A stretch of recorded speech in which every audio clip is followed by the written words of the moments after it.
Yeah, elections, elections, elections. That's all we're talking about now.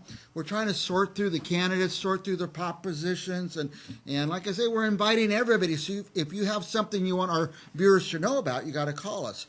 We reached out to Matt Rodriguez. He is running the No on 30 campaign. Matt, we are so confused over what this proposed Prop 30 will do. Bring us up to date a little bit. Sure. So Proposition 30 is a measure sponsored and written by the ride-sharing company Lyft, Okay. which many of your viewers might know about. So Lyft, under a mandate to switch over its vehicles to electric vehicles by 2030. Huge cost. They've got hundreds of thousands of vehicles on the road. And they have been lobbying for years to try to get taxpayer subsidies to bail them out on that. So they've gone to the legislature, they've gone to what's called the Air Resources Board, which oversees transportation in the state, and they've been unsuccessful. And so now they're going to the ballot measure. They spent $15 million to get the ballot measure qualified, and now they're selling this as a climate initiative, but where a lot of the money would go is to companies like Lyft so that they can fund their vehicles to transition into electric vehicles. So it's really a business expense, but it's disguised as a climate initiative. Now, aren't the Lyft cars owned by the drivers? Well, they are. Well, some are. Lyft leases some of the cars to them. But the way it works, and Lyft has made that point, it's a bit of a sneaky point. You really got to read the fine print. The way Lyft and all of these companies work, the Ubers, the DoorDashes of the world, they need a certain amount of drivers on the road. Right. Because if you don't have enough drivers on the road to give you what's called density, your wait times are going to get long, right? So imagine you coming out of a restaurant and you have to wait 45 minutes for a Lyft. Well, that's kind of a long time. And so the fewer drivers they have on the road, the longer the wait times are. The longer the wait times are, the more it costs. And so ultimately, consumers and passengers are just going to go elsewhere and take a cab or take another form of transportation. So the point is, it's less about whether Lyft owns the cars or not, then they've got to have the types of drivers on the road who have electric vehicles. Because if they don't, not enough drivers, gets back to what we talked about, not enough vehicles, wait times are too long. So they are desperate to find a way to help whoever has an electric vehicle drive on their platform by 2030. Or if not, they're going to have a big kind of business model problem. Right. And other companies have decided to fund that themselves, like Uber, but Lyft is not. Lyft is trying to get a taxpayer bailout. Now, one of the biggest complaints we hear about these propositions is they tell you it's doing one thing, but it's really doing another. How are they masking this one? Well, this one is, if you look at their advertising, or if you look at what they're saying it's all about reducing wildfires. And then it's going to clean up our air because of all the electric vehicles that are on the road. What they don't tell you is that even though their entire campaign message is about wildfires, they only put in 20% of the funding to go to wildfires. So only $1 out of every $5. $4 out of every $5 goes to things like electric vehicles and electric vehicle infrastructure that will help a company like Lyft. Another thing they don't tell you is that there's no money for the grid. So they'll tell you that this is going to be good for the grid or it's good for electric vehicles in the state, but they don't tell you that they put $0 in for the grid. Right. And that's also a potential problem because when the governor passed his climate measure, they had money apportioned and allocated for the grid because you have to do this in concert with all the different players here, car companies, utilities, local and state governments.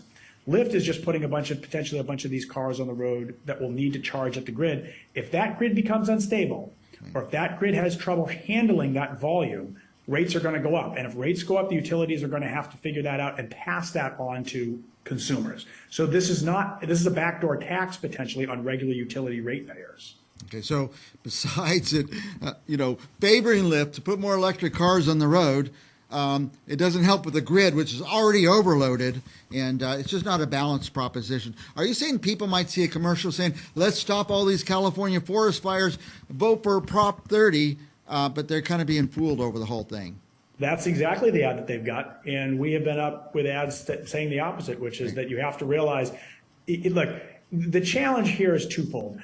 Everybody wants to do something about climate change. Nobody wants wildfires. That's understandable.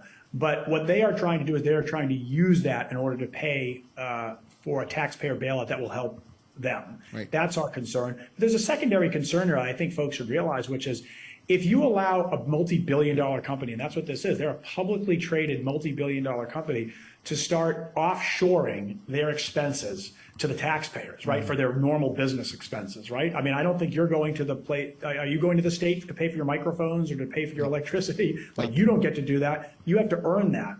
If Lyft does this, you're going to have every single corporation going and saying, well, we're going to pass something that sounds good to voters, and it might help on the margins over here, but the reality is they're going to be taking taxpayer money to help fund their business ventures. That's a terrible precedent to set, and we really, really feel like it's a dangerous one for California.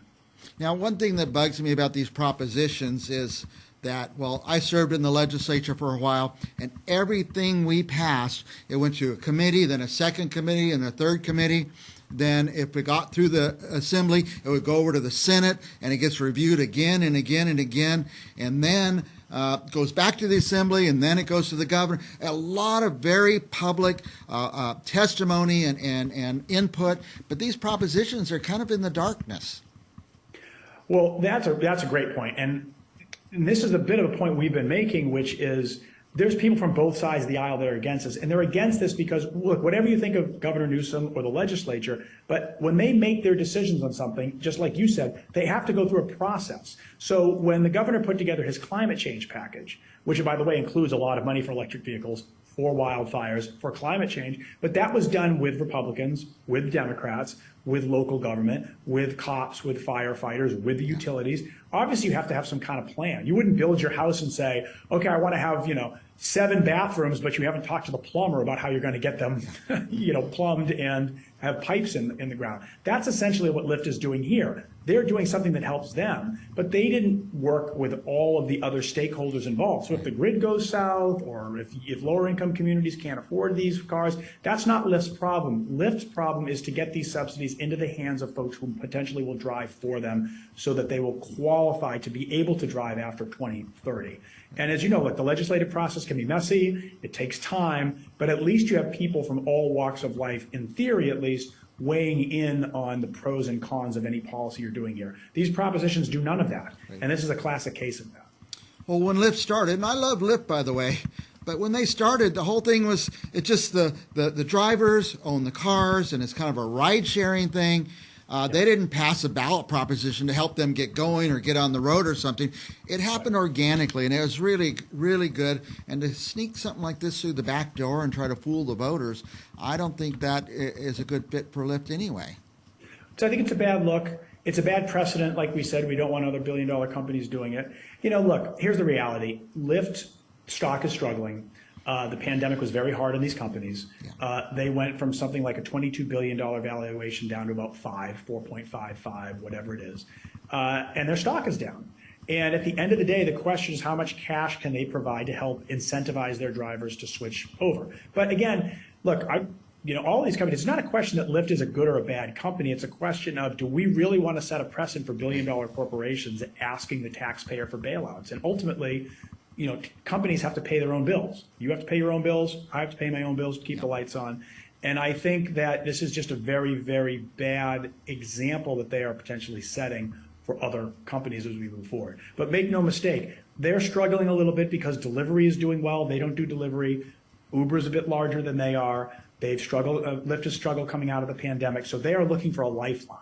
And they've looked for it for years, they haven't gotten it, and now they're going to the California voter because they've not been able to get it from the legislature or from the regulatory agencies in the state. Now, if this proposition was called Help Lyft Get Electric Vehicles, that'd be different. Then we all are going in with our eyes wide open, and you can decide whether you want to pay taxes to help Lyft get electric vehicles on the road. That's way different than sneaking these things through with a different name. Does this have an official name, a title? Well, they have Yes on Prop 30. They call it the Clean Cars Initiative. Yeah, is what they're calling it. But again, you and I have been in the state a long time. These propositions come up every 2 years. Yeah. We're doing the best we can to educate voters who I think are pretty savvy to this about who's behind this and why would they want this. And one, you want to read the fine print. And two, you really want to look at who's funding it. And ultimately, Lyft has spent $49 million so far between qualifying and running ads in the state. They funded 98% of this. They've got a couple of little donations from other folks. So it's really all of a Lyft funded measure. And again, I just think voters need to know that. And if they choose that this is something that they want to vote yes for, they can. But I think they really need to know that they are doing this in service of one company and not for the broader California voter or the electorate or folks who drive on the road. Well, the strongest point you make is the precedence that this would set. That, hey, in California, you just go get something on the ballot, misname it, because those are so hard to sort out. You probably get a pass, and you could get your corporation funded by the taxpayers rather than everybody else has to do it. So that's a very strong point, Matt. Yeah, it's a good gig. I have to say, I've been doing the political business in some form for almost 30 years now. It's probably why my hair looks like this. But I've been doing it a long time. I've never seen a ballot measure. I've seen ballot measures that try to get access to a market. So, for example, you're watching the gaming. There's a lot of these gaming initiatives this year trying to say, if we get access to the California market for online gaming, we'll give a certain amount of our revenues, and here's where we'll dedicate some of those funds. Now, you can agree with that. You cannot agree with that. I have no dog in that fight, but that's a typical thing. We want a regulatory fix, or we want access to the market, and here's what we are willing to pay, whether it's a fee or some of our revenues or whatever. This is the first time in my career that I've seen a company try to have other taxpayers that are completely unrelated to the business model pay for that business model. Yeah. I've just never, I can't think of another example of that. I mean, I've seen subsidies in those, but those are usually for larger, but I've never seen a company fund something in order to have it pay for part of what their business model is. That's just new to me. And I think it represents, as you mentioned, a dangerous kind of step forward in terms of what the ballot measures, what the ballot will look like going forward in California. Well, Matt, I think our viewers, just this short video we did, I think it'll make them question this, and it'll be way, way clearer than what we knew about Prop 30 before that. Or if you're watching this and you agree, if it's on Facebook, share it on Facebook. Our YouTube, we're going to hit 1 million views, by the way, in a couple of weeks. Matt, I hope your video is the one that is our 1,000th view on there. Great. But share these videos. You guys get the word out. Some of these I hear a lot of people saying they're going to vote no on all of them because they're just so confusing. Might not be a bad strategy, but especially on Prop 30, Matt Rodriguez says vote no. Thank you, Matt. Any last thoughts for our viewers?